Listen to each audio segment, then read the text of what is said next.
আসসালামু আলাইকুম সুপ্রিয় ছোট্ট বন্ধুরা।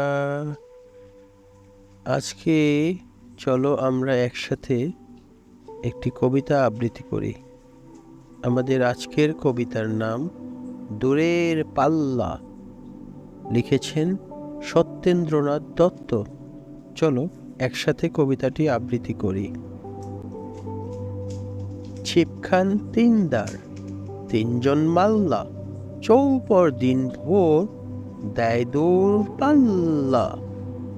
পারময় ঝোপঝাড়, জঙ্গল জঞ্জাল, জলময় শৈবাল, পান্নার টাকশাল। কঞ্চির তীর ঘর, ওই চর জাগছে, বনহাঁস ডিম তার শ্যাওলায় ডাকছে।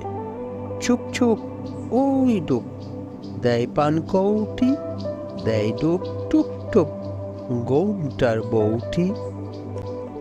ঝকঝক কলসির বক বক শোনো গো, গোমটায় ফাঁক বয় মন উন্মন গো।